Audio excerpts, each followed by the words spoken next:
Кому противопоказаны изучать руны? Есть ли табу? Что первое должен знать и понимать человек, который решил изучать руны?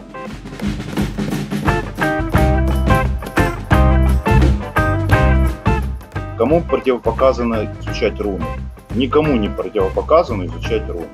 Нету какого-то табу, нету какого-то запрета на изучение руны. Все запреты у вас в голове.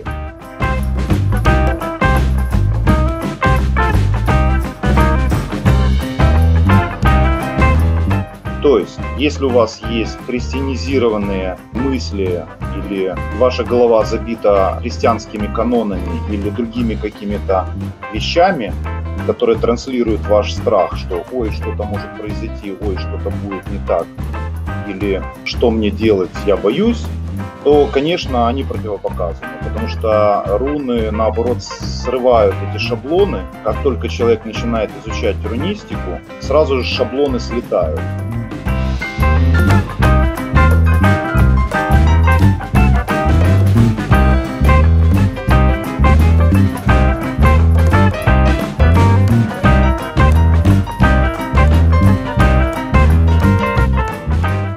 Каким образом они слетают? Не то, что вот мы ничего не делаем, а они вот раз слетели, мы такие вот сразу просветленные становимся, там, осознаем все. Нет. Эти страхи вылазят. Притом вылазят в таком количестве, что иногда даже удивляюсь, откуда у меня столько страхов, откуда у меня столько всяких забабонов. Поэтому противопоказания изучать руны есть только у тех, кто не готов встретиться со своими страхами. Тет на тет. И самое интересное во всем этом, руны вам не помогут. Никто вам не поможет встретиться со своими страхами лицом к лицу.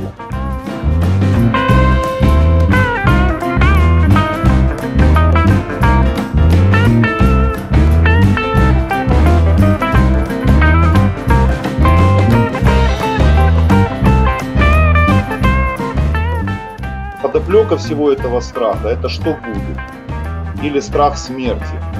Ой, со мной что-то будет, и все, и я теперь буду на всю жизнь искалеченным или еще что-нибудь. Ну, мысли раз появляются. Поэтому противопоказаний к изучению рун ни у кого нету, абсолютно, нету никакого табу. Есть только блоки или препятствия у самого человека.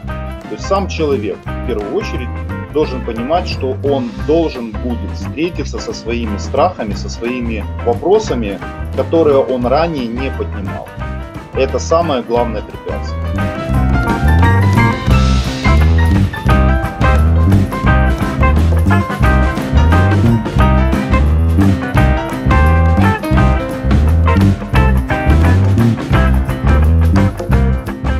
Что первое должен знать и понимать человек, который решил изучать руны? Должен понимать невозвратность. Если уже начал изучать руны, то уже назад дороги нет. Изменения, которые происходят в сознании человека, они необратимы. Я об этом постоянно говорю, везде, где только можно.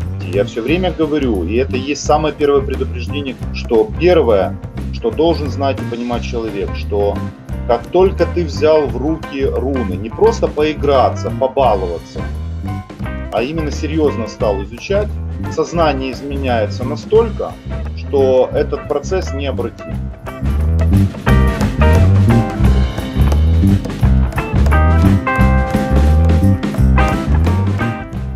Ну, маленький пример. Вы когда начинаете понимать свои страхи, понимать, что вас окружает, и начинаете смотреть на мир другими глазами, то попробую вас потом переубедить в вашем взгляде. То есть я не говорю о фанатичности, и не говорю о какой-то религиозности или забабонности. Нет, я говорю о полной свободе сознания. Когда человек понимает, кто он есть, понимает свою волю, понимает, что он гармоничен, и понимает, как работает привлечение в рунах, что мы, в общем-то, изучаем, изменяя свое внимание, мировоззрение, сознание, и понимая, как работают законы Вселенной и как вообще работает руническая магия, то я очень сильно сомневаюсь, что человек сможет изменить свое мировоззрение, вкусив свободы однажды. Поэтому изменения происходят необратимые.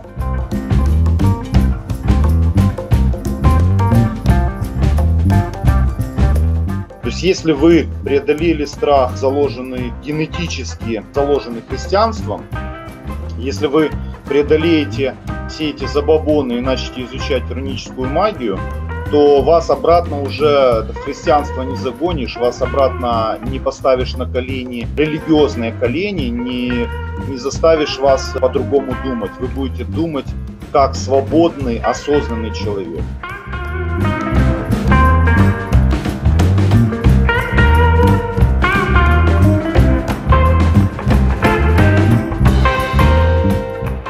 Вот если кто-то боится вот этого, увидеть правду о себе и о окружающем мире, вот такому человеку руны противопоказаны.